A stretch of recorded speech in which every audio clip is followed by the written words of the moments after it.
If you came to Colorado and you could only try 5 dishes, where would you start? Today I'm eating a few of Colorado's most famous foods, from green chili to things that used to be on a bowl. More on that later. Alright, we are kicking off this adventure in Commerce City over at La Casa del Rey, which is known for its award-winning green chili. We cannot do a Foods of Colorado video without a breakfast burrito. And I know what you're going to say in the comments, why didn't you go down the street to El Jardin? Well, that's because it was closed on a Monday. Let's get inside. All right, so as you can see, they do have a very large menu, plenty of stuff to smother green chili over. And I believe this is the founder right here. You kind of see him up above the bar. A lot of history here. All right, so if you saw my last video, I went to a Mexican restaurant. First thing they do, a little bit of salt when you get those chips, even if they're already salted. All right, okay, so again, I like more of like an 80-90% puree to pulp. This looks pretty chunky, but let's go and give it a try.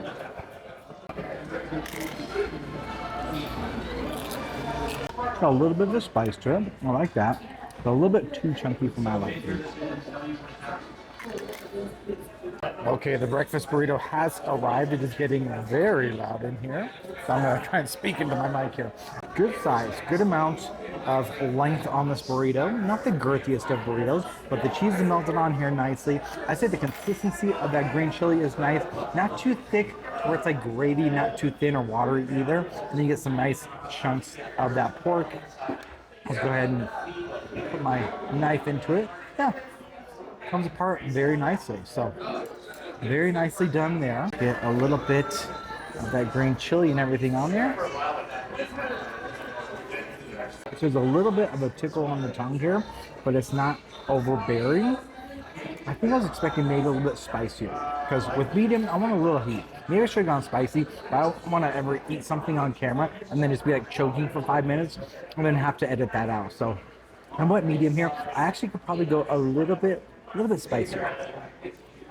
The eggs are nice and fluffy in there, and the most important part is that there's actually texture in this bacon stuff. This is a solid breakfast burrito. Maybe could have used a little bit more texture on the hash browns inside. They're pretty soft. You know me, if you've been following me for a while, when I eat my breakfast burritos, and I eat a lot, I'm all about texture. I'm a texture guy. When it's smothered, I don't expect it to be griddled, but the bacon's giving it texture inside, but the potatoes, I feel like it could be doing more. It's definitely cheesy. That pork that came with it does just kind of fall apart in your mouth, so it's super, super tender there. Honestly, I might just have a few more bites, and then we're gonna head on to our next spot. The server called me sweetie, and I got a smothered burrito for less than $10. I would say that is a good deal. All right, our next stop is Appaloosa Grill, located around the 16th Street Mall. They're known for their live music, strong drinks, and this Denver staple. All right, so they do have an eclectic menu, but I came here for one thing and one thing only, and that is their Bison burger. As you can see here, they have the green chili Bison burger, so we're actually utilizing 2 Colorado classics in one. So I feel very fortunate enough for that. 18 bucks, not bad. We also have an elk burger as well, which is pretty well known here in Colorado as well. So this is definitely a great spot. So we have the green chilies on top there. So it's not smothered in green chili, in case that's what you're thinking. We have the fries on the side, and of course the ketchup, because that's the best condiment ever. But yeah, I don't think I'll add the ketchup to my burger here. If you take a look, I almost got some like Gouda on top. Got some lettuce, and that's it. No burger sauce. Okay, very interesting. I think I would like a burger sauce on here as opposed to just keeping it dry, because now I'm almost forced to use the ketchup. For a Bison, it is a little bit leaner, and this is actually pretty nice and juicy, surprisingly. Let's go and try the fries. Nice and crispy, nice and salty. Cheese is melted on there nice. I like the caramelized onions on there with it, along with those green chilies. See a little bit of different depth of flavor, a little bit of smokiness, and it's a nice soft pillowy bun. I really would have liked some sort of sauce to go with it. I'm gonna finish up, and then we're gonna get ourselves a little sweet treat. But before I do that, 75% of you are not subscribed to my channel, so please make sure to go ahead and thumbs up and subscribe right now, because it really helps me out a ton. All right, so I know I'm doing things a little bit out of order, but I decided we could do a little sweet treat in the middle of the afternoon. We were only about a mile away from it, so I thought I would knock it out right now. So we are over at the most famous and most iconic sweet treat place in Colorado. You guessed it, Little Man Ice Cream, and it's all decked out for Halloween. Okay, so we have the flavors here. I might try and get something seasonal. So I actually lucked out because I know all of you are going to say, well, you know, Little Man Ice Cream is definitely a Denver staple, but is it a Colorado classic? Maybe, maybe not, I guess if you don't live in the area. But I did manage to get their Palisade Peach Ice Cream, which if you're from Colorado, you know Palisade Peaches are a big deal here. So I was almost to get almost like, you know, a 2-for-1. Palisade Peaches, Colorado staple, at Little Man Ice Cream, can't beat it. It's not like artificially flavored. You almost get like vanilla first, a little bit like cinnamon and some spices, and then you get that peach flavor. And I like that they put almost like a cobbler mix into it, so you get some texture besides the cone as well. It's really cool here. It's decorated for Halloween as well, so it's like a pumpkin patch mixed into the seating area. So there's like places to take pictures, there's pumpkins everywhere. Really, really cool setup. They do have a couple of Halloween flavors that you can get. They do have like a pumpkin chai, and they had another flavor, which I already forgot, I'm so sorry. But yeah, you can come here and get some Halloween flavored ice cream, or you can get some of their classics. The only thing I'll say right now, it's a little bit windy today, so I'm a little bit chilly while eating ice cream, but that's okay. And then I'm gonna finish up my cone, head home for a little while, but stay tuned because I have probably one of the oldest restaurants with the most interesting food item coming up soon. All right, so we are over at our final destination of the day, and we're at the oldest restaurant in Colorado, the Buckhorn Exchange. Let's see what goodies they have in store for us. Okay, so as you can see, the menu here is almost like a newspaper, and they are known for their game meats. And if you see, I'm gonna see if I can do a little bit of a tour of the place when we get going here, but when you walk in, that is what you are hit with. So pretty cool.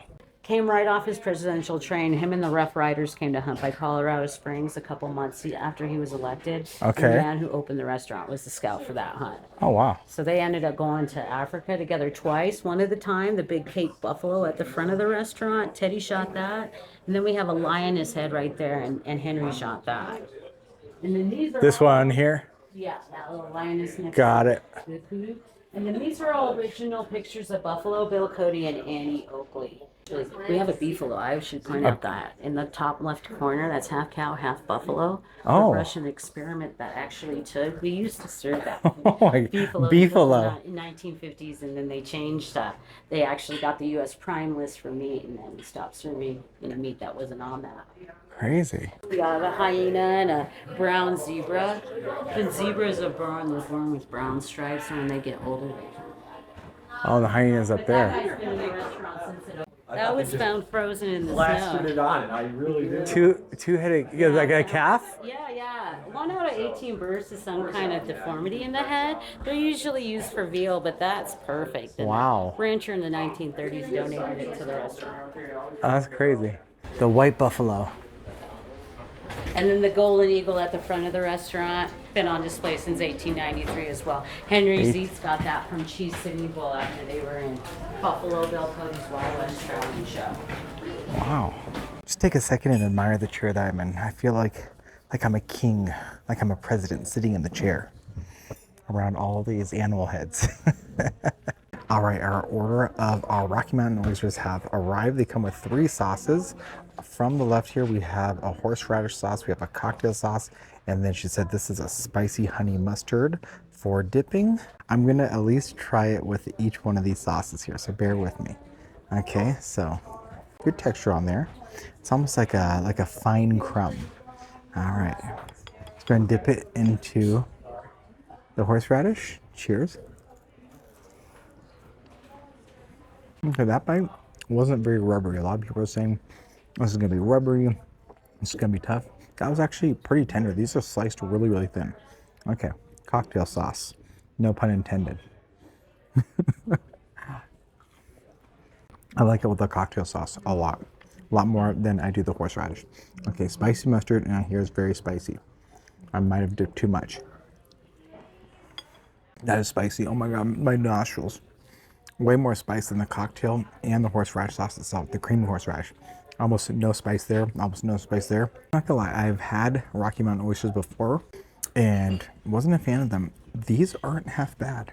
If you actually take it, dip it into the cocktail sauce first, and then just a little dip into that honey mustard, it's almost like it's a very pungent horseradish. That's a really good bite right there. All right, so we got a little bit of a bread service here. We have some dark rye, and then we have some sourdough, and then it comes with some whipped butter. So I never turn down a good bread service. So let's see how it is. As you can hear, super crunchy on the outside, nice and fluffy on the inside. Let's go ahead and try the dark rye.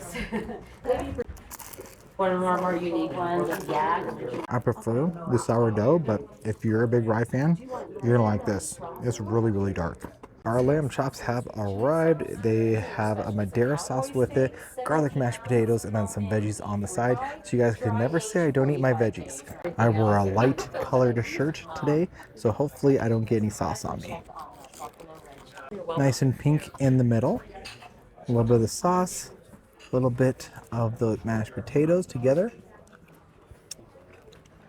Lamb is nice and peppery. So on that bite alone, you get like such a mild gamey flavor. Super, super tender. Love the char in there. All right, let's eat some veggies just so you guys see. Like steamed cauliflower, zucchini, a few green beans. No seasoning on there, so it's just like, I guess, supposed to be a healthy side, steamed on the side. Not really much to it. And then the potatoes. Piping hot. A little bit lumpy, right? So they're a little bit more rustic. They're not like super, super smooth or anything like that. Seasoned nicely. I don't really need to add too much salt to it, so that's a good thing. I'm gonna go ahead and enjoy the rest of the meal, and we will see you when I get out. All right, so there you have it, eating some of Colorado's most famous foods for the entire day. Hopefully it sparks some ideas for you to bring your family or friends when they visit. Now, if you thought this video was ballsy, get it? Then watch last week's video where I eat at 1-star reviewed restaurants for the entire day. Thank you all so much for watching. Love y'all. See you in the next one. Peace.